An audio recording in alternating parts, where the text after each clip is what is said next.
হাঁসের মাংসের সঙ্গে হাঁসের ডিম খেয়েছেন কখনো? এই রেসিপিটা যদি খেয়ে না থাকেন অবশ্যই একবার হলে ট্রাই করে দেখবেন। আমার মা যখনই হাঁসের মাংস রান্না করে তার সঙ্গে অবশ্যই ডিম দিবে, আর ডিম দিয়ে হাঁসের মাংস আর তার সঙ্গে রুটি খেতে ভীষণ মজা লাগে।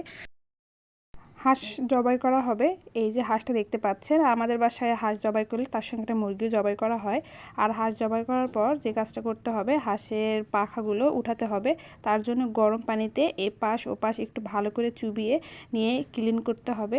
এই যে হাঁসটা দেখতে পাচ্ছেন, গরম পানিতে একটু চুবালেই সুন্দরভাবে ক্লিন করা যায়। ক্লিন করার পর যে কাজটা করতে হবে, হালকা হলুদ দিয়ে হাঁসটা একটু মেখে নিতে হবে।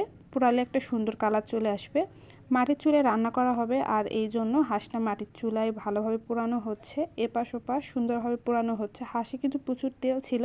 যে হাঁসে যত তেল থাকবে হাঁসটা খেতেও তত মজা লাগবে। এরপর হচ্ছে হাঁসটা কাটার পালা। অনেকে ভাবতে পারেন যে হাঁস হচ্ছে পোড়ানোর সময় মাটির চুলায় কালো হয়েছিল, ময়লা ভরেছিল কিনা।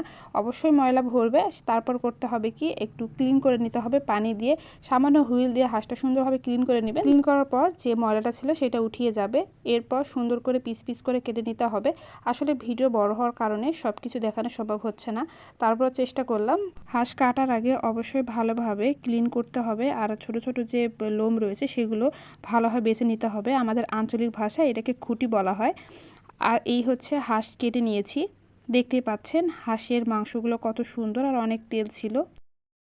মাংসগুলো কাটা শেষ, এখন একটা বাটিতে উঠিয়ে নিচ্ছি।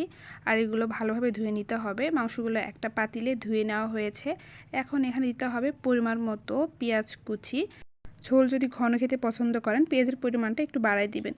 এরপর দিয়ে দিচ্ছি জিরা বাটা। এরপর দিয়ে দিলাম রসুন বাটা। এরপর দিয়ে দিলাম আদা বাটা। মরিচের গুঁড়া দিয়ে দিয়েছি, হলুদের গুঁড়া দিয়ে দিব, আর দিয়ে দিচ্ছি লবণ। আমি আমার পরিমাণ মতো দিচ্ছি। এরপর গোটা গরম মশলা দিয়ে দিলাম, আর দিয়ে দিচ্ছি তেল।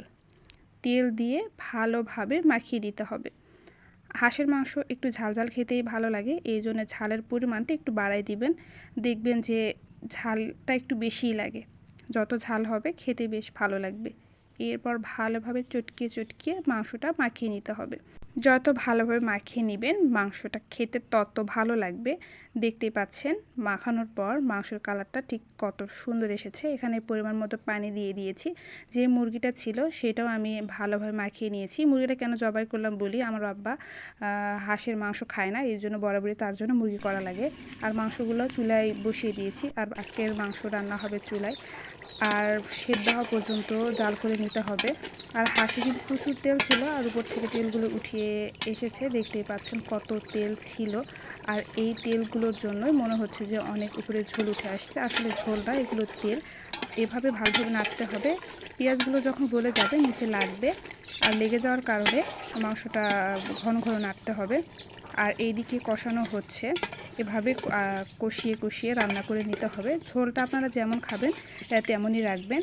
আলাদা করে আমি ডিম সেদ্ধ করে ভেজে নিয়েছিলাম, আর সেই ডিমগুলো দিয়ে দিলাম। মাংসটা কষানোর পর আমি ডিমগুলো দিয়ে দিচ্ছি।